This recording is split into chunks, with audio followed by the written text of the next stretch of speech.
Promotional consideration paid for by the following. Ladies and gentlemen, this podcast is brought to you in part by our Patreon page at patreon.com/Gear Network. That's Patreon, patreon.com/Gear Network, GERE Network. While you don't have to do this, if you would like to support us, that is a very easy way to do it. For as little as $2 a month, you can get this podcast as well as all others completely commercial free, as well as exclusive content like Patreon-only podcasts, videocasts, and blogs that are not regularly available on GearNetwork.com or any RSS feed. Your support helps us continue to keep up with upgrades to software, purchase professional equipment, and assist us with production costs. Again, patreon.com/Gear Network. Do it right now for as little as $2 a month. The following is a presentation of the Gear Radio Network. Hey guys, I'm Felissa Rose Angela from Sleepaway Camp, and you're listening to the All Bets Are Off with Robby Vegas podcast.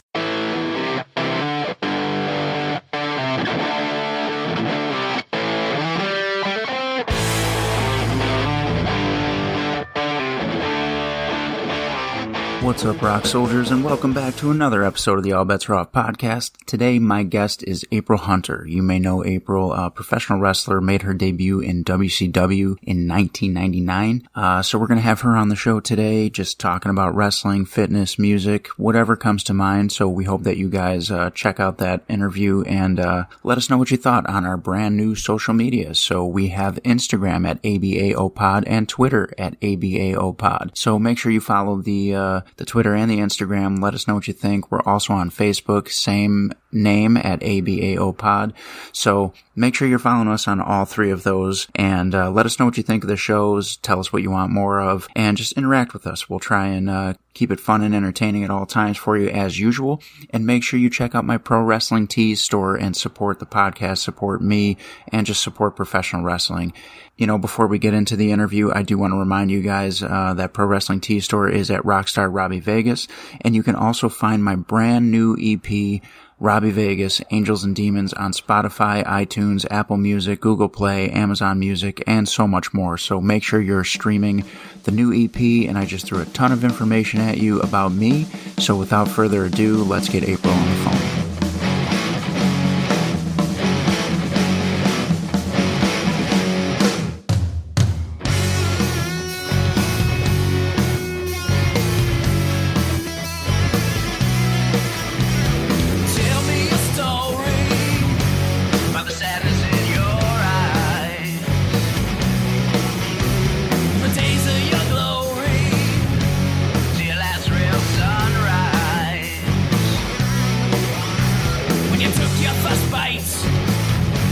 Everything inside you died.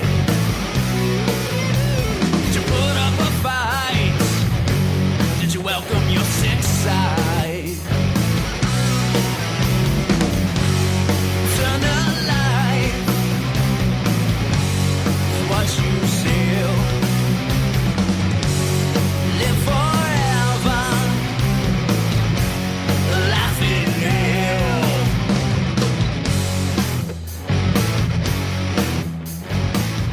Hello. Hi, April. How are you?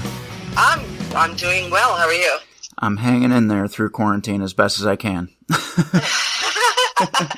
I was just saying, people are either surviving or thriving. There's no in between on this one. Yeah, you know, I'm trying to keep busy and, you know, can't wrestle, so I'm just releasing music and podcasting.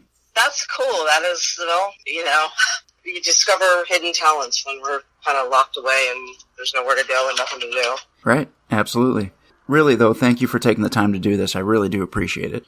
Oh, no, thank you for having me on. Like, you know, with quarantine, we're not out there doing anything or being seen, so it's a good opportunity to be heard, you know? Yeah, right. Another platform is brilliant, so thank you for having me on yours. Of course. So I guess my very first question to you is going to be, did you actually grow up a wrestling fan? No, I did not, actually. I grew up a Bruce Lee fan, watching the Sunday Kung Fu Theater. Really? Yeah, so, I was. My parents put me in martial arts when I was a kid, and I competed in that up all the way through high school. Okay, so did that spark your interest in fitness to begin with? Because you are one of the most fit people in the wrestling business. So I I would assume that you've been doing that for a long time. How do I describe it? I don't even know if they exist these days. I was an athletic nerd, so you could either find me in the library or in the gymnastics section of the equipment in the gym, because I was also a competitive gymnast. Wow. And then I got too tall. So, yeah, I was like as introverted as you could possibly imagine, sort of. But I was always either outside playing, because we did that when I'm old. That's what we did. So we were always on skates, or pond skating. Well, you're from up north, pond skating. Yes. So, we were doing that in the winter. We're climbing trees and all over the place, or, running around. So, it's just different. So what is your, working out like these days now? So you were doing martial arts and gymnastics, and now are you just heavy into weightlifting, or what is it? Now yes, I weightlift and I do cardio, but I don't put the time in like I used to, because I just graduated from school last year, and the 3.5 years previous to that were really labor intensive with school, because I went to a 24/7 university. Oh, wow. So yeah, I went to Full Sail University, and there's no breaks. You get 2 weeks for Christmas and 1 during the summer. That's all you get, or spring rather. So with that schedule, we got our assignments Sunday night at midnight, and everything had to be turned in during the week, and then turned in again Sunday evening at 11:59. So there was no break. So what I would just grab, I would have 45 minutes. I would grab hand weights and go for a walk around my neighborhood and do the best I could. And I kind of got in that routine with working out from home. So I bought some adjustable dumbbells here. I have some bands. I have a bench. And thank God I did all that, because now I'm so accustomed to working out at home that when all of this hit, I already have like a little home gym in my back room. Oh, great. So quarantine didn't change your routine? No, it's funny. I was saying to a friend of mine, I'm like, I don't know why this is bothering me today. Nothing changed. I already work from home. I work out from home. I think it's the idea that someone's telling me I can't go anywhere. That's the part that's pissing me off. Well, screw you. Yeah, right. I don't want to go anywhere anyway. I'm going to my room. That's exactly that really is what it is. Cause I'm not, usually out there doing a ton of things. If I'm not wrestling, I like to be home. If I'm not playing a gig, I like to be home. But now that I'm home, I'm like, all right. So we've already just started this interview, and you've already dropped all these bombs of all these things that you do. And now on top of that, you went to school and you did end up in the wrestling business. So how did you end up in WCW? Well, okay, so that brings us back to your original question.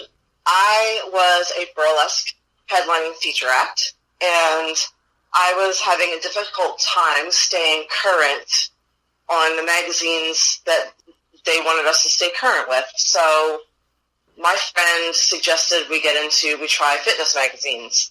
So she knew of a photographer, Michael Scott, and she knew somebody at Iron Man. And we started submitting pictures to that avenue. And then next thing I knew, I was on the West Coast too. I was in Las Vegas. So I was working and shooting with the West Coast photographers, doing fitness stuff. I picked up a contract with Metrics, and I started doing Mr. Olympia and the Arnold Classic and working the booths. And then I got another contract with Extreme Nutrition UK. So I was back and forth from America to England, working in London and Swindon and everything over there. Mm-hmm. So it was really cool. And then Playboy's Hard Bodies was scouting for a Hard Bodies issue, one of their newsstand specials. Yeah. And I got into that. And I was in there with Kimberly Page. Oh, okay. So WCW saw me with, her layout. And Terry Taylor reached out and asked if I'd be interested in coming on board and working with the NWO. Who I had no idea who that was at the time. That was my next question. So, since you didn't grow up a wrestling fan, what was your reaction to that? I was dating somebody at the time who was a rabid wrestling fan, and he was like, "You'd be an idiot." He was like, "You'd be an idiot not to take this thing." I was like, "Yeah, but wrestling." like I loved Ken Shamrock and Don Fry. I loved MMA. I loved the Gracies. And I'm like, yeah, but wrestling, man. He's like, no, wrestling's cool. I'm like, yeah, it's not so cool. He's like, oh, no, it's cool. So we had a totally different male and female perspective on it. Now, granted, it was Monday Wars back then, so it was a lot cooler then than now. Yeah, right. So you do end up saying yes to Terry Taylor then? Yeah, because he offers to pay me. Okay, fair. Yep. So what was this? This had to be around 1999? That's exactly right. Okay, so you are actually an original member of the NWO. Well, I don't know about that, but by default, sure. So what did you think? Like you talk to Terry Taylor, you agree, you start accompanying the NWO to the ring, and now you're a part of the wrestling business. So where does it start to, for you, be like, I actually really like this. This is cool. We had to check in by 1 o'clock each day, and the shows happened much, much later. So there wasn't a whole lot to do. Okay. Except sit around and get to know each other. And I found myself usually sitting down in the arena watching the cruiserweights practice. A lot of the luchadors. Yeah. And that is when I fell in love with it. Oh, because that, to me, wasn't the wrestling that I saw on TV with the people coming out that looked like a girl's bike and... Forgive me. I'm just speaking as an outsider at that particular time. Now I have the utmost respect for these people because I understand now. That was my perspective back then. Right. So now I'm watching these guys, these cruiserweights flipping and spinning and doing things that I know how to do. And I'm like, oh my God, this is athletic. This is what I know how to do. I can do this, baby. So I remember getting in the ring and I was like, oh, no one was in the ring. I got in there. I got in. I'm like, oh, wait, this is not bouncy. Whoa, this is not bouncy. How are they landing on this? This just got hurt. Because I'm used to a gymnastic floor. Like our gymnastic floor has springs underneath of it, so you hit and you're okay. You're cushioned. A professional wrestling ring is not like that, as we are both now well aware. Yes, right. Okay, so you get in the ring, you find out that it's hard, as in the mat itself is hard, and yes. But then you still continue to pursue that. So how did that happen? I didn't pursue it at all. I was approached with it. Terry, I guess somebody must have seen me playing around, and he's like, "Hey, we're thinking of sending you down to Atlanta to train." Kevin Nash is like, "I'll go with her." Terry's like, "No, you're good here." Yeah, right.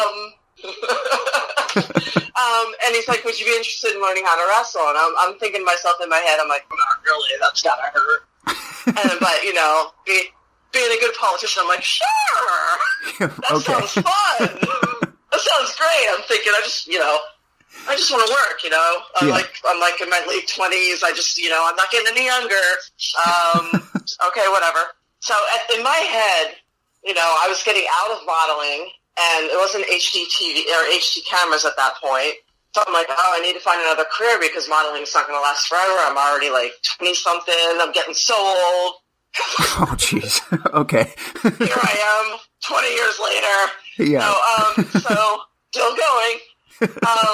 So that happened, and then what had happened was Terry ended up calling Jim Ross and telling him about me, and he said, "We have this girl here, and she's not under contract. She's on a per show basis. You guys might be interested in her because she's athletic and tall, and she's more, I think she'll fit into WWF really well." So WrestleMania was in LA, and they brought me in. They flew me in to meet with the writers and everybody the day after. And then they are the ones that sent me to Killer Kowalski's. Oh, wow. Okay, so WWF got you your training, really? Yes. Okay, so what happened with that from there? Did they ever have talks about what you were going to do for the WWF? Yes. And then I got lost in the shuffle because shortly thereafter, about a year later, WCW and ECW were acquired. Yes. And my contract negotiations or talks kind of stopped right there because they were trying to figure out who they were going to keep.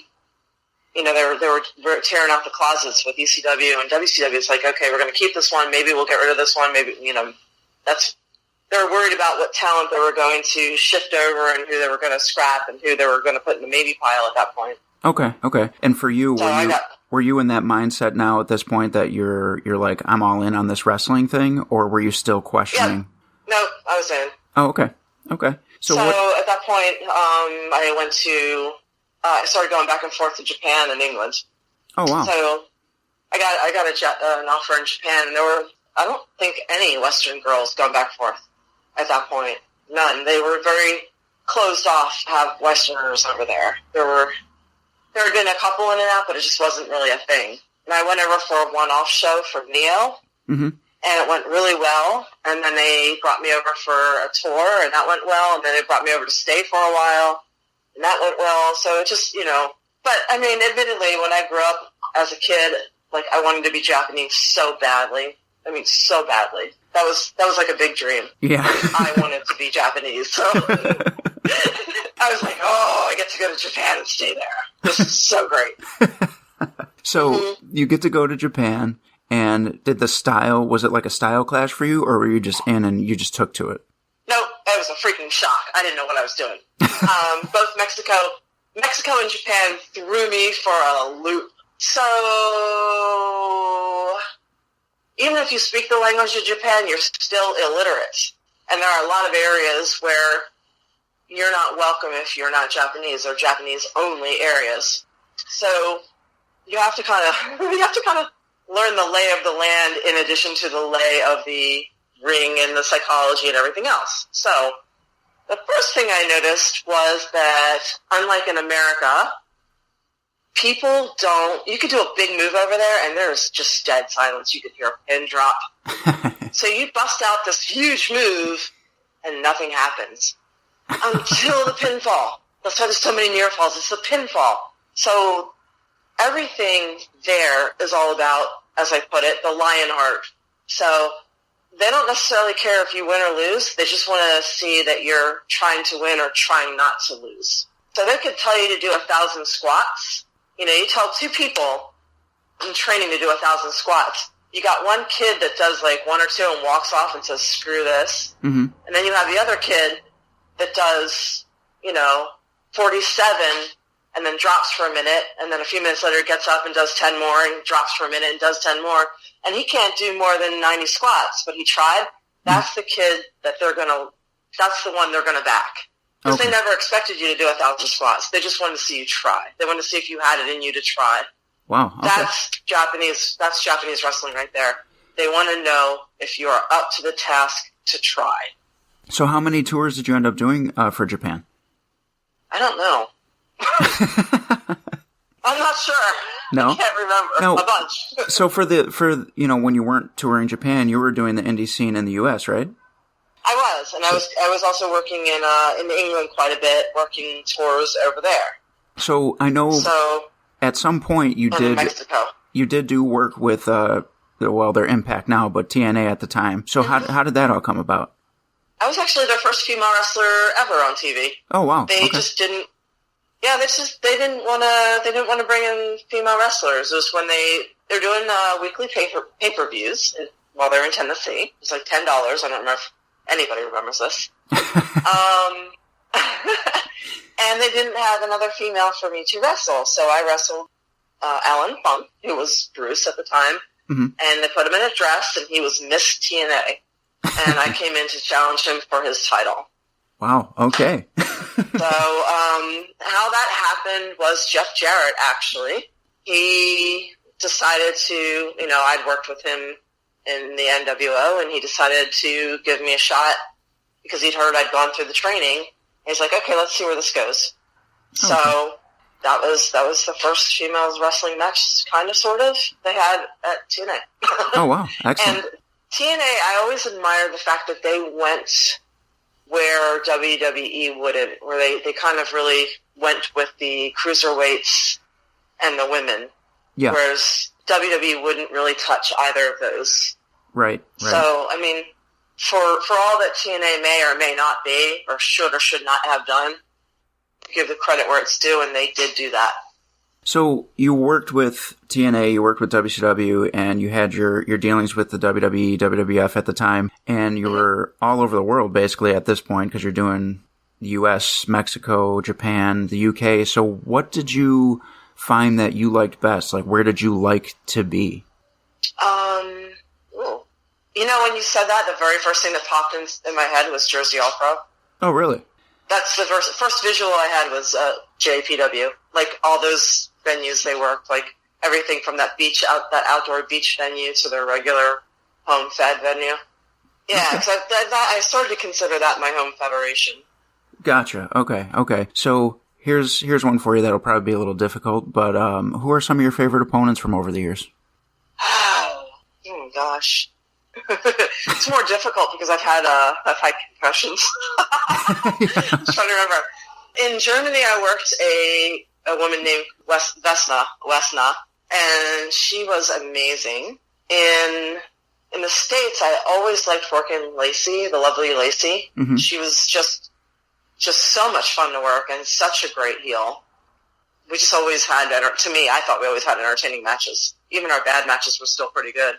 The Outcast Killers, I did a lot with them in Ring of Honor, and you know, those two guys were great. Like, I had to work a lot of guys because I had the male tag team titles for a while, as you know. So I worked a lot of guys, and some were great and some weren't as great. But the Outcast Killers were wonderful. Try to think, like, these are just the ones popping in my head. I know I'm going to miss people. But, Sumie Sakai, she was always, loved having her or being with her on any show. Now, do you have anybody that you maybe haven't wrestled yet, but you really would still like to? You know, I never worked cheerleader Melissa. Oh, really? So many fans asked for it. So many, because we're both tall girls, and bigger girls, and I just think that the promoters just weren't into paying 2 women to travel to have the match. So she is the one who got away, I think. That actually surprises me that never happened. I know. Yeah. Wow. And we worked in San Francisco on a convention together, and we were talking about it. I'm like, why haven't we ever worked together? She's like, because these fuckers are so cheap, you know? I'm like, yeah, I know, right? Yeah, let's be honest. Pull back the curtain a little. These promoters are carnies. Yeah. These guys will fly in, like, somebody from the West Coast to have a match, and then fly somebody in from Canada to have a match with that guy, but they won't fly in somebody from the West Coast to have a match with somebody who's already there when they're female. Right. I hope you guys are better about that now. Yeah. Okay? Yeah. You would think. But that was always a source of huge frustration to me because I worked so many guys' girlfriends who ended up hurting me. They've been training for like 6 weeks. Yeah. And it's like nobody wanted to pay another woman to wrestle. Well, to be fair, there's a lot of promoters out there that don't want to pay anybody to wrestle, so they'll take anybody who is not fully trained and put them. Fair point. Okay. Okay. Well, you would know that side better than I, but yeah. I'm not speaking from experience or anything. No, not at all. But no, I can imagine that. I could see you having to go through that specifically because of the female aspect of things. But I would like to think that would have changed over the years. But Well, that's why the majority of my matches it's me losing because I've always looked at this as a business. Mm-hmm. So other promoters outside the United States were a lot smarter than promoters in the United States. So they would actually pay me to come to their country, work with their girls, put their girls over, and then I leave. So a lot of my really good matches, I'm losing. I'm putting somebody else over in another country. Right. And I come back to the United States. But you know what? I don't care. They're good matches, so I'll put them up on YouTube. Yeah, right. Absolutely. It's really, I don't know if it's something that most fans still understand or not, but it's really not about the win or the loss. It's not looking awesome! Yeah, exactly. It's about having a cool entrance, shiny gear, and some abs. Yeah, that's which right. I didn't have half the time, but actually, oh well, I do now. You get abs, you get the strap. Oh yeah. So let's curve away from wrestling for just a second, because, well, kind of. I want to know what kind of music you listen to like work out to, or that gets you pumped up before like a match. Oh my gosh. Okay, so my Pandora is all over the place. So it's everywhere. So I have everything on there. So I have a channel called Live Your Life Radio that's just like nothing but, pop dance music. And then I've got like 90s grunge. I have modern. It's everything. Imagine Dragons. That's one that usually always gets me going, is a lot of their stuff. Okay. So do you find did you ever have like a big match coming up and you just needed to listen to like some kind of very specific music to get real pumped up for? What would you pick? I never got to do that because usually before my matches, everybody's going over everything a million times and at least one person doesn't speak English. All right.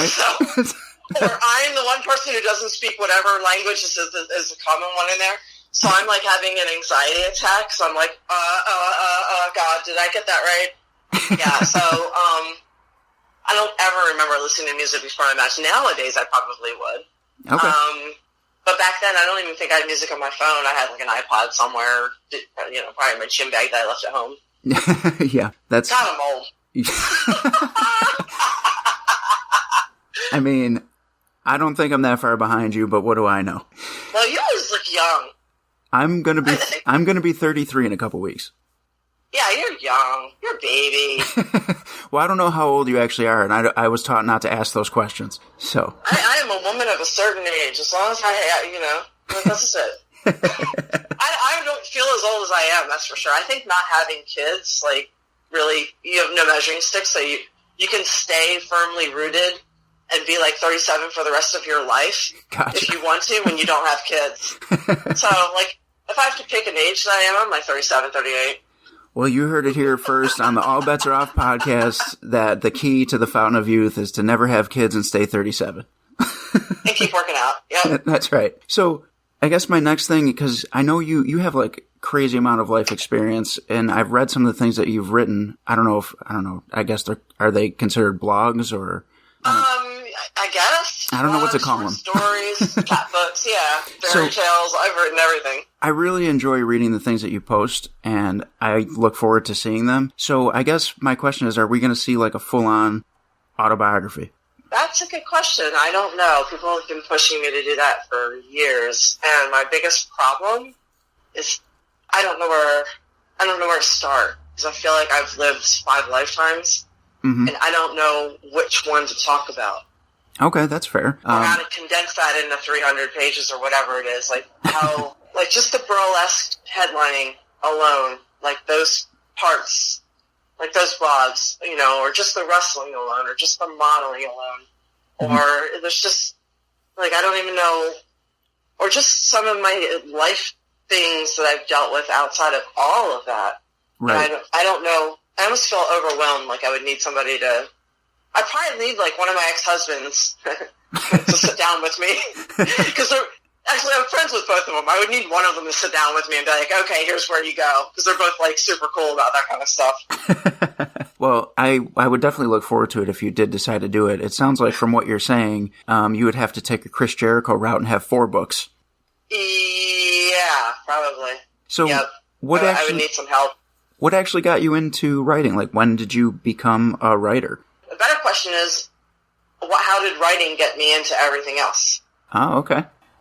So I've been writing since I could hold a crayon, forever. It's always been writing. And my favorite quote in the world is either write something worth reading or do something worth writing, by Benjamin Franklin.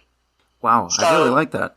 That philosophy has led me on some of my most interesting adventures and work trips ever. Mm-hmm. Because you can't, as Ernest Hemingway, I think, said, you can't write anything interesting if you're not interesting. Wow. You are So I will go out there and do things and try things and say yes to stuff that I don't even know if I want to do just to see it and experience it. I'm going axe throwing on Sunday. I have a date. I'm going axe throwing. So I was like, it's like, I'll do these things just to observe life sometimes. Yeah. Wow. I like that though. That's a really good philosophy. And both of those quotes are like heavy hitters. So that's really cool to hear, actually. Yeah. That's what led me into, I think, wrestling too. It's like, oh, well, I can tour the world and at least write about it. And I've written about everything I've done. Wow. And again, I would love to hear the autobiography. I think I asked you about that years ago. And at the time, I remember you saying, yeah, I'm thinking about it. And this had to be like 3 years ago by now. But you know what happened is, first it was my parents. My dad died when I was young, but it was my mom and grandmom. I honestly did not. I know it sounds terrible, and a lot of writers have this issue. And for me, having multiple careers has always been an issue. Like, I can walk out on stage wearing barely nothing or absolutely nothing, and I'm fine with it. That's my product that I show. That's my body. Anybody could tear me apart, call me whatever they want. I don't care. It's just a product that is what I present to the crowd. But my writing comes from within. And I find myself editing or self-censoring sometimes because I'm afraid to say what I really think or what I really feel or what the real truth is, because it's fucking offensive. Because I'm honest. You're bearing your heart and soul. Yes. And that I'm afraid to put that out there sometimes. So a lot of my writing has been in the paid section of my website for that reason. And there's a lot of fill in the blanks I can do and make that into a book. But I kind of want to, I didn't want my mom and my grandmom to be alive to read some of that stuff. When they died back to back in 2012. Right then I was like, oh, I don't have an excuse anymore. I really have to do this. Because there's nobody left to offend. There's nobody left to go, oh my God, April, did you really do this? What were you thinking? This is not what you told me about that. And I'll be like, oh, Mom, Okay. Yeah. Yeah, that's fair. So I don't have any excuses anymore. And what I was thinking of doing, what one of my mentor professors has suggested, he said, why don't you do a webcast or write a TV show about your life and make it creative nonfiction, but yet it's fiction. Do the characters as yourself, as everything about what just change the names a little bit and just do it. Wow, that would be huge.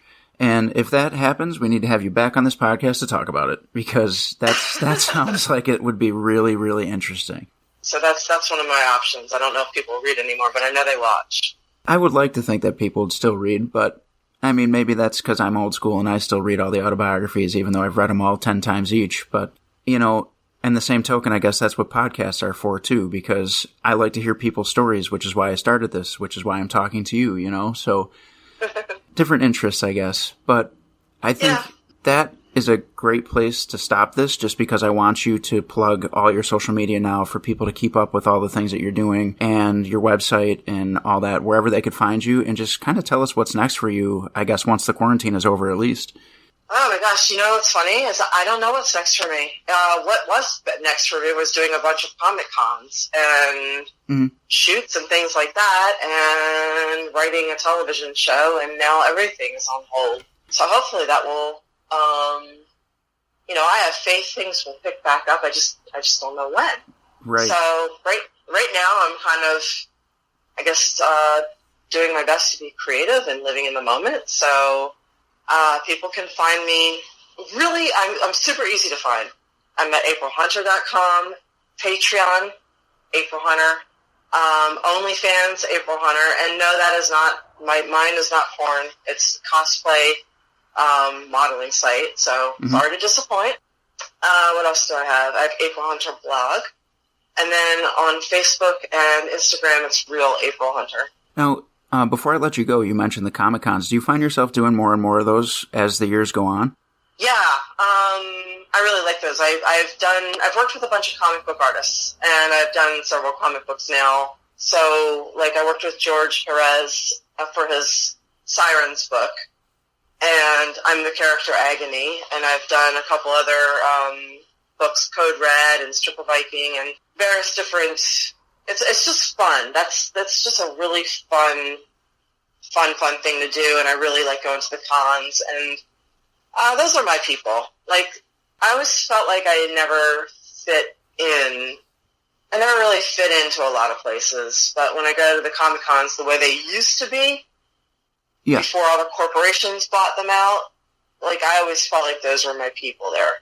That's awesome. And now, despite what I look like, I am just a complete, like, I'm a pop culture nerd. That's my thing.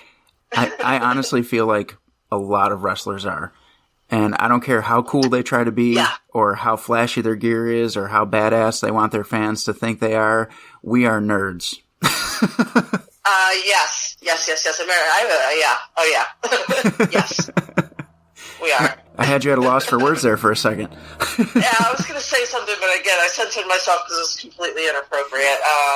So it's one of those things that's going to end up in the book. I had a theory about why marriages don't work within the wrestling business, and I was going to spout it off, and then I caught myself. So I want to hear that, but I'm going to turn the microphone off. Okay. Well, so I'm just going to, edit that part out when I say that I'm going to turn the microphone off, and I'm just going to thank So I can give you a clean version of this. Okay. I can give you a clean version of it. Okay. So a lot of people, or we'll just focus on male wrestlers. A lot of the male wrestlers get married when they are, on the indies or young or whatever, and they're still nerds, like they haven't made it yet. Mm-hmm. So they're marrying a nice girl that they've known for a while, who's known them, who has supported them and taken care of them, who's marrying them for them before they've made it, right? And then they get up in the big leagues and they have this character that has gone through and become the superstar. And, meanwhile, they've changed, they've evolved, they've gone to the gym, they've done all the things to make themselves become this superhero-looking dude. So now they're around Playboy models, and these Playboy models are, like, flirting with them, and they never in their life thought that these beautiful girls would ever be hitting on them. So they're kind of overwhelmed with the fact that, oh my God, these girls think I'm hot. This never happened to me before, because inside they're still nerds. Right. Yep. And that becomes a bit of a conflict. Yep. 100%. I know exactly what you're talking about. And we'll just leave it at that. Yep.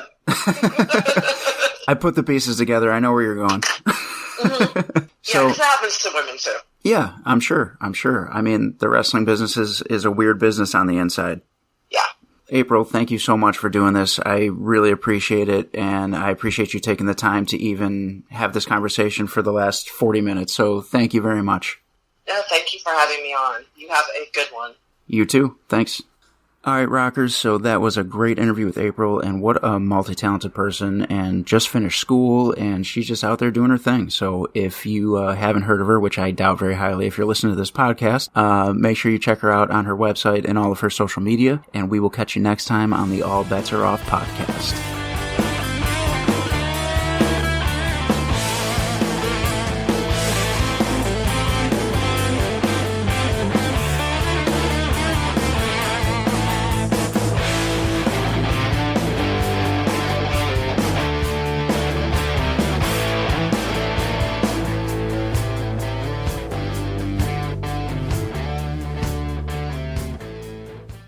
The preceding presentation has been brought to you by the Gear Network.